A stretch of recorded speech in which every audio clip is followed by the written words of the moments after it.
Hi, St. Paul's. My name is Jim Ellis. I'm your director of children's ministry, and we really haven't had a chance to meet yet, have we? I'm sorry about that, and it's kind of a strange time, and it's kind of strange for me speaking to you when you don't really know me yet, but I hope that through this next several minutes that you'll get to know me a little bit better, and maybe know something about me that you didn't know before, which is not much. Okay, so before we get started, just a quick little prayer, if I can, just to kind of get my mind right. Lord, let the words of my mouth and the meditations of my heart be acceptable in your sight, O Lord, my rock and my redeemer. Amen. So as we continue our journey on the miracles of Jesus, on the heels of learning that we should really not have any fear at all, that we should just have faith, and that we should trust and turn over our trust to the Lord and to God no matter what. Well, I think that anybody that has had any type of life experience is going to know that, that's really hard to do. After all, we are sinful human beings. We are prone to committing sin. We are prone to mistakes because of our humanness. That struggle is always going to be there. And in that same vein, fear is something that we can't always avoid. One of the things I want to share with you off the bat is the things that I'm afraid of. I'm human. I have made mistakes in my life. The last 14 months of my life have been particularly difficult, the hardest I've ever experienced. 14 months ago or so, a relationship that was very important to me is in crisis. And I would do anything and have prayed to do anything of what to do to how to fix that. A couple of weeks after that, I developed a pain right here in the middle of my belly. The first time I fought through it because that's what guys do. And then after that, second time it happened, I said, you know what, I need to go to the hospital. This is worse, this is bad. And I went and they did some imaging and found out that I had a, quote, asymmetrical shaped gallbladder. They referred me to a surgeon, and we started going down the path of what we were going to do, and really it was about, more imaging and MRI to give us a better look at it instead of an ultrasound, and then it was maybe surgery to figure out what was going on, and then we finished that meeting, and then a week or so after that, I started having a terrible pain in my side. Now, mind you, I have hardly been to the hospital in my entire life. I hardly get a cold. I have maybe one of the strongest immune systems ever.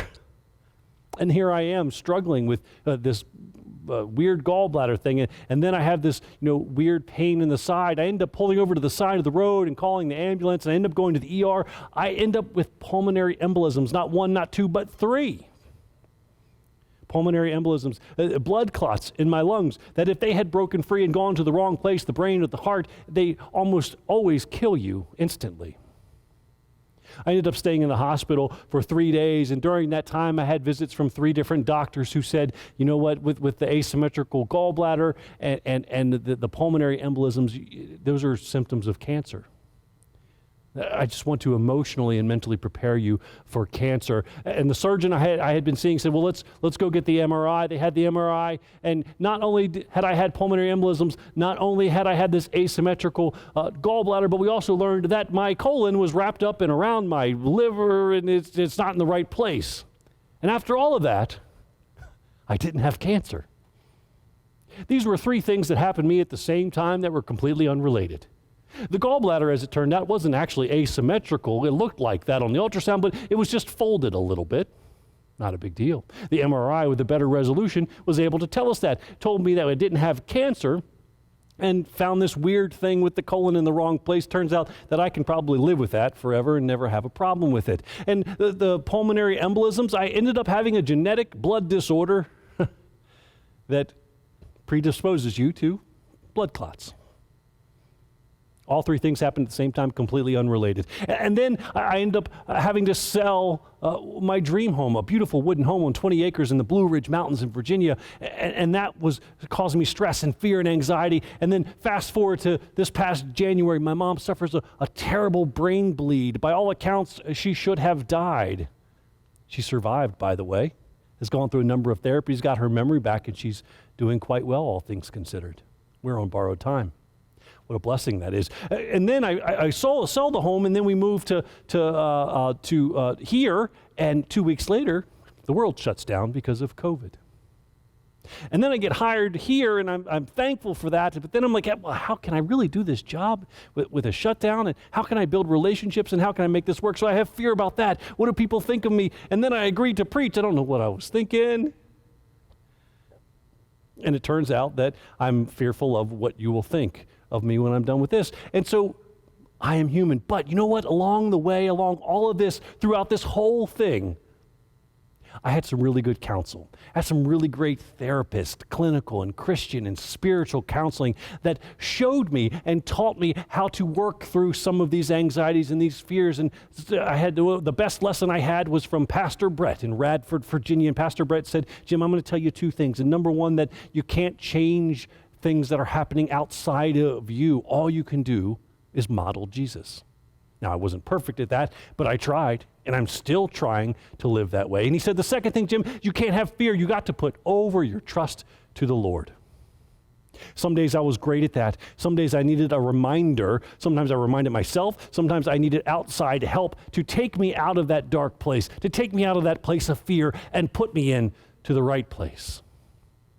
Which takes us to our story today, where we learn in Luke about the miracle of Jesus showing Simon Peter,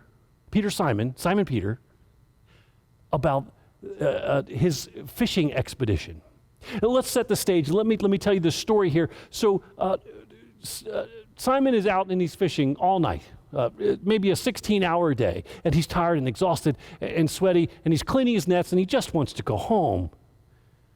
And along comes Jesus. There's a crowd gathering that want to listen to Jesus speak. And Jesus says to Simon, hey, can you just paddle me out a little bit? I want people to be able to see and hear me better.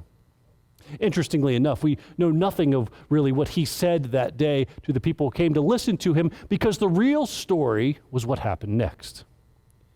Jesus turned to Simon and said, Simon, let's go out a little bit further, Simon. What I want you to do, I want to push you out into the deeper water. By now, I'm imagining what Simon is thinking. I know if I did something for 16 hours and it was hot and sweaty and I was completely unsuccessful and caught no fish and it was just a terrible experience, then, why is Jesus making me go out here? Simon and his friends had a terrible day fishing that day. But when they went back out again under Jesus' direction, Jesus said, throw your nets back out. And at this point now, Simon's kind of incredulous now. He looks at Jesus and he maybe a little bit of snark, says, Jesus, we were here all day. There's no fish. This is a terrible idea. I don't think he said that, but he's thinking to himself that, what is this guy doing? But then it dawns on him that, well, this is Jesus, and he says to Jesus, okay, if you say to do it, we'll go ahead and give it a shot. And wouldn't you know, the miracle happens. Not only did we go from zero fish to a lot of fish, I mean, imagine this scene. It was so many fish. The nets were breaking. The boats were sinking. Simon had to summon his friends back out. Hey, I can't get all this fish in. And there's too many, and they were everywhere. Absolutely a sight. And it occurred to Simon. He had this sort of moment. He falls to his knees, realizing that I'm just a common fisherman. I'm a sinner. I'm not worthy of this from Jesus. And he falls to his knees and he looks at Jesus and says, please just leave me. I am not worthy to be with you. As Jesus is prone to do, he takes Simon, he lifts him, and he says, we're going to go ashore, and you're going to leave your nets and your boats and all of your gear, and you're going to continue to fish, except you're going to be a fisher of men. I want you to go out in the world, and I want you to bring people to me. And as many before him, Simon was thinking to himself, I am not worthy. Why are you calling on me? And what we know, and what I love about this story, is that Jesus didn't go to the richest man. He didn't go to the most knowledgeable or the smartest or the person who has the most faith. He went to an everyday person, just like you and me. Today it could have been a teacher or a welder or a machinist or a librarian or an artist, a mechanic, a custodian, a director of children's ministry, and said, I want you to go do this thing. Who am I? Why am I being called on? Simon was beside himself, and like many before him, doubted it.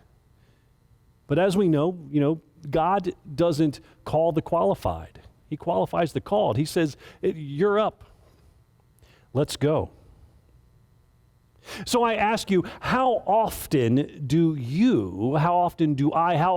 we resist Jesus' claim on our life? It's happened to me. The first time I was called to children's ministry, I was like, I'll just fill in for a few months, and then somebody else can take over, somebody who knows what they're doing. What I didn't realize is I was being called to do that and was pushing back. I refused to be pushed out into the deep water. I'm certainly glad I listened to that call finally and dove into that world, and I've been grateful ever since. So how often do you resist? How often do we avoid allowing Jesus to push us out into that deep water? What might it mean to journey with Jesus on the torrent waters of faith development?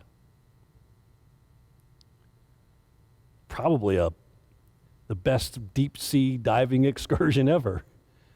Just ask Simon.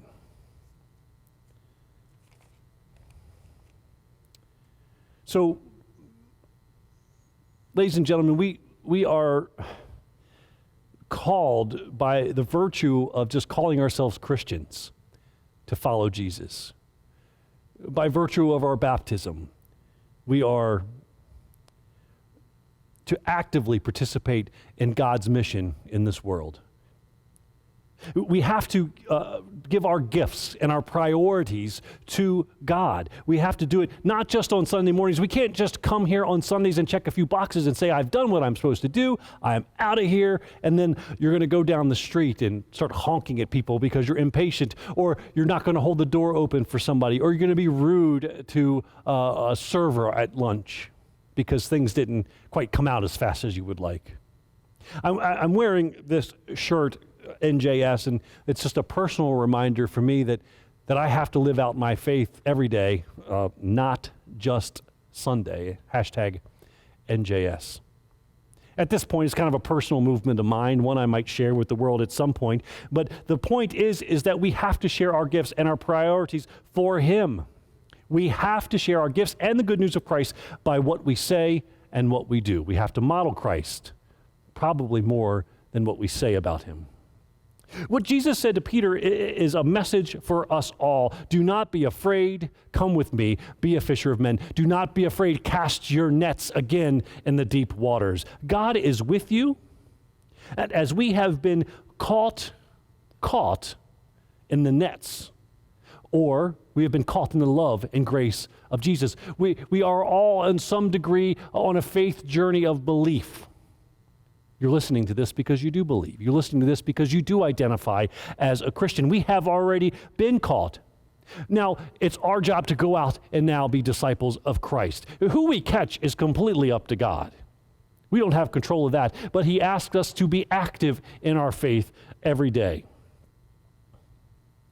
I think we all know that if we actively pray and are active in our faith, and what I mean by that is I've never been a believer of I'm just going to pray for something and hope that it happens. I'm just going to be faithful and hope that things happen for me. I think God wants us to be active in our faith. I think if we ask for something, or even if we're thankful for something, He wants us to be active inside of that thing we're asking for or praying for.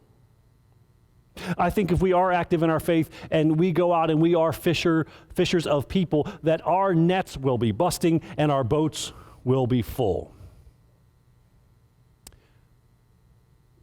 when I speak to children, adults, if I'm teaching Christian education or I was a real estate instructor for a time. I teach music lessons. One of the things that you have to have at the end of everything that I teach you is, what do you do next? I can't just show you something. I can't tell you a story. Jim, that's great. There was a miracle. He made all the fish come. There were no fish, and then there was a ton of fish. That's great. I'm not a fisher person. What am I supposed to do? Here's what's next. Did you know that about 60% of people decide about their faith before the age of 18?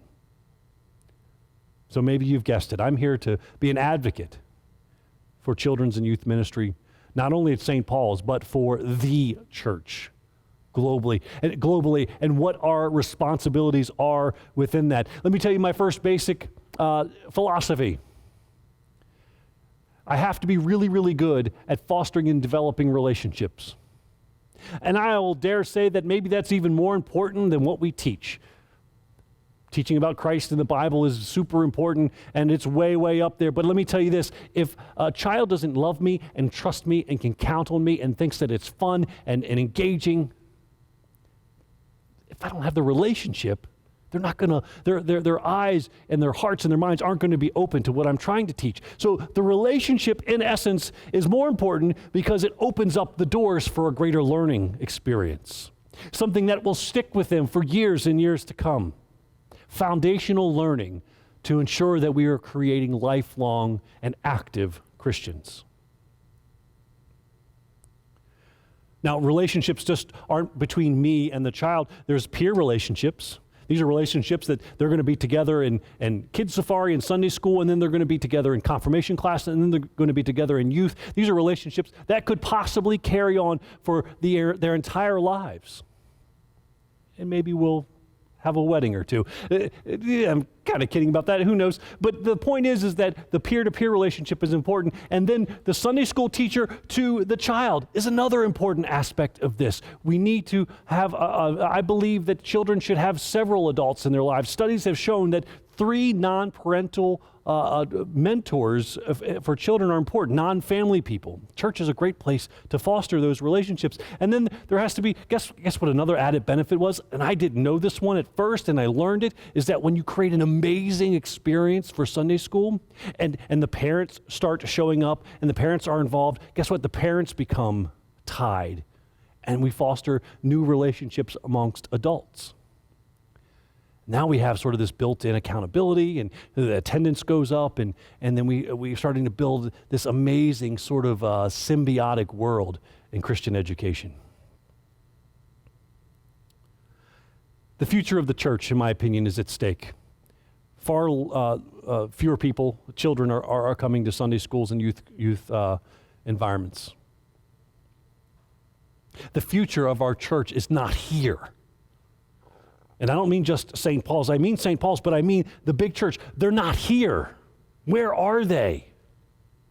We need to create an environment that's great for them. And let me tell you one thing, that you are going to be one of the most important pieces of that.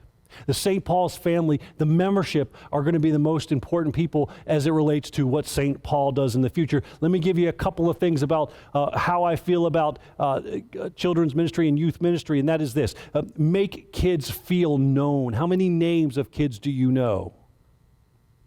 If you know 1 or 2, I'm going to ask you to learn 4 or 5. If you know none, I'm going to ask you to learn 1. And I want you to find that child every Sunday and give them a high five and say, "Hi, John, it's good to see you here. How was Sunday school today? How was Kids Safari today?" How well do you know the kids? Number 2, we need to celebrate kids. One thing I want to institute immediately is at the end of a school year, I want to have a promotion Sunday. I want all the kids to parade right up here in front of all of you, and that they have finished an entire year of Sunday school, and now they're ready to move on to the next one. And we're going to clap for them, and we're going to give them a certificate, and we're going to give them maybe a small gift and say, "Great job." How can we celebrate kids in the church and from the pulpit? We need to find more ways to do that. I invite you to help me with that. We need to give kids opportunities right now. They're not the future leaders of the church. They are the now leaders of the church. If somebody wants to speak or read or preach or sing or act or do art, we need to find ways for them to plug in. Next, we need to help kids know they can trust the church. So in order to build trust, we have to be here all the time. So one of the things I'm implementing right away is we're going to do Sunday school year round. Every Sunday morning, for every Sunday, we're going to have a place for kids to go and come. If I build a relationship with you and then I say at the end of May, okay, it's nice seeing you. I'll see you in 3 months. Come back in September. Those kids have come to count on me and us to be there for them year around. We can build more trust if we're always there for kids. We don't know what kids are going through, right? There could be divided homes, and there could be maybe even abuses. There could be problems with money where there's not enough food on the table, or they don't. And this is the one place they can come that they know that they will be absolutely 100% loved every single Sunday. Build trust. Next, kids are worth the risk. Even, that kid, the kid that is a little, misbehaving, and we always have to put an extra adult with that person and kind of shepherd them along through so they're not disruptive to everybody that's there. We have those kids no matter where we go. We need to nurture them. We never know what that child is going to become if we don't give up on them. Kids are worth the financial risk. It's worth building something that they want to come to, hiring the right staff, getting the right programs in place, establishing sound, interesting, engaging curricula. It's so important that they can trust us. Kids are worth the risk. The future of the church is at stake. We need to mentor kids. We need to empower them. If a ninth grader wants to come teach Sunday school, I'm not going to say no. I'm going to find a way to have them plug in and do that thing they're called to do. We need to affirm them, words of assurance, and let them know that we love them. Mentor kids. Get to know a few names and give a few high fives on Sunday mornings. Lastly, we want to validate kids' callings. Goes back to what I was saying before, where if a kid is called to teach or act or sing or read or participate in any way that they can fathom in their imaginations, we need to find a way to plug that in. I'll close with this. Guys, what we really need is your help.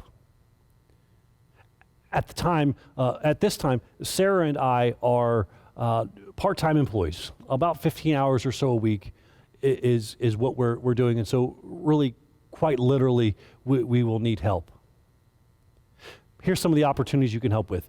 First, we have Sunday school, Kids Safari. That was what we call our Sunday school, our Christian education for elementary kids. In the nursery, not the nursery, but in preschool through 5th grade is where we really need your help. We need folks to really chip in and help with that. As the program grows, we're going to need more teachers. I'm not going to ask you to commit for a whole year unless you want to, but I want you to be involved. I want parents to come back to Sunday school. I was so surprised that there's hardly any parents that are involved in our Sunday school program. My prior church, we had 100% of our teachers were all parents of kids in the program.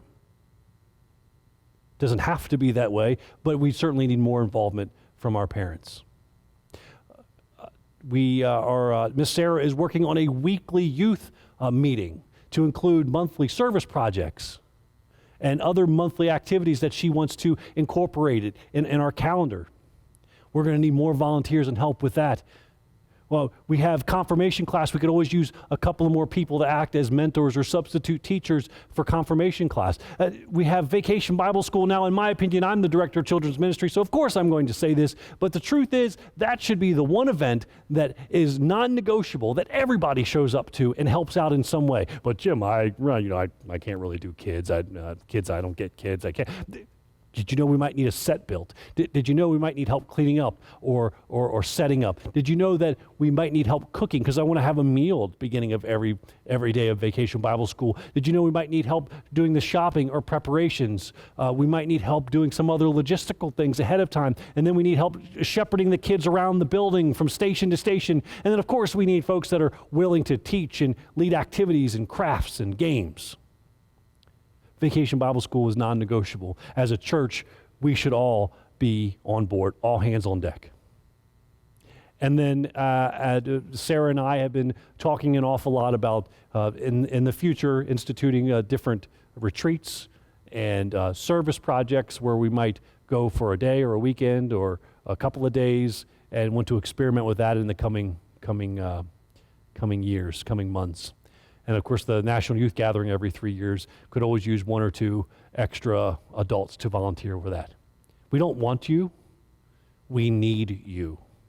We need this to be everybody on board. Thank you guys so much for listening. And I'm going to close in prayer. And I look forward truly to meeting some of you in person. Bow our heads, please. Dear Lord, I'm beyond thankful and blessed to have a new congregation to call home. I'm brand new here, Lord, and as you know, the last 14 months for me personally have been a very trying time, and it's also been trying for other members of my family during this transition, and I just so thankful for St. Paul's. I'm thankful for St. Paul's for trusting me and trusting Sarah as she's just moved here as well, and trusting us to mold the most important thing in our church, its future. And dear Lord, I'm thankful for the opportunity to speak today, and I'm thankful that you've guided my words in a way that hopefully has been impactful and meaningful to those that are listening today. Dear Lord, I'm going to ask one thing, and that is that you just be with us during this crazy time, in this time of transition into some version of in-person worship, that we know that church isn't necessarily the building. Church is the people. It is the idea of you. It is that no matter how we worship you, that we are part of you. We are part of the church body no matter where we are. So I ask you, Lord, that you give us strength to endure these next several months and the transitions and changes that are likely to come. We say all this in your name, dear Lord. Thank you very much. Amen. Thank you, guys.